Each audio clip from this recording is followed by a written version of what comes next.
Welcome to this week's reflection from We Make the Road by Walking by Brian McLaren. Today I'm reflecting on chapter 26, Making It Real. Bible verses today are from the Gospel of Mark, chapter 2, 1 through 19, and 1 John 1, chapter 1 through chapter 2, verse 6. And please consider joining the conversation as we gather from 10 until 11 this Sunday on Zoom. Love is... What words would you use to complete that sentence? Love is patient, love is kind, love is giving, love is imperfect, love is blind. I recall something shared by Pastor Gary Erickson at our wedding in June of 1995. He said, "Love is a decision." And here's where we find Mary of Magdala this week. If you haven't heard of Mary Magdalene, she's the one from the book The Da Vinci Code who married Jesus to have children with him, a theory which brings possible ruin to the Catholic Church as we know it. And it's a place we're not going to go today because conspiracy theory will have to wait for another time. The Mary Magdalene we're reflecting on is a witness to the crucifixion of Jesus in all four of the Gospels, is a witness to the burial of Jesus, and is the one to find the empty tomb on the third day. She is the one who is present when other disciples are fleeing as Jesus walks the path set before him. She stands firm. She does not run. Being a woman immediately makes her a lower-class citizen.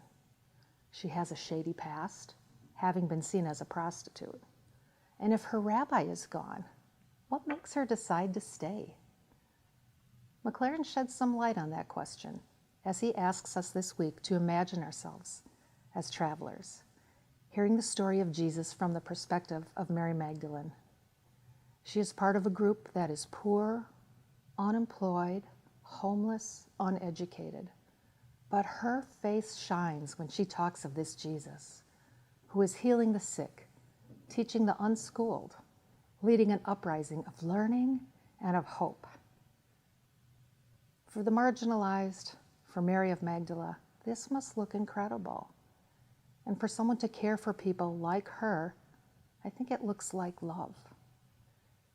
Mary shares that the people are held accountable for something too, because when Jesus heals someone, he often says, "Your faith has healed you." With him, faith is where it all begins. When you believe here in your head and here in your heart, you make it real. After telling these stories, Mary Magdalene asks the travelers if they're starting to believe. There's a decision these travelers are called to make, and so are we today. Do we trust him in what we think and in how we feel? This decision to follow Jesus has the potential to wake us up to the fact that our systems of understanding and operating in this world are no longer working. Mary Magdalene reminds us that we're called to be part of an uprising of peace, an uprising of generosity, an uprising of love. Later, in chapter 20 of the Gospel of John, Mary Magdalene experiences the moment of a lifetime when 3 days after the crucifixion, Jesus appears to her at the tomb. First. He appears to her first. The men have already gone home, so they missed it. While she's still peering into the tomb, weeping and trying to figure this out, he is there. Jesus says, "Mary," and she turns and recognizes him and replies with "Teacher." What made her decide to wait while the other disciples went home? Or was Jesus waiting to see her first?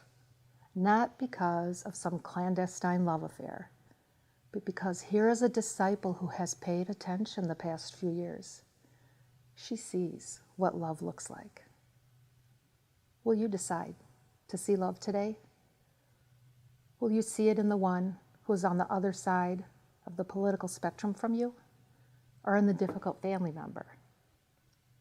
Will you decide to see love in yourself even after you say something inconsiderate or do something unkind? Jesus has given us this gift of love. Let's decide to accept it each and every day. See you Sunday.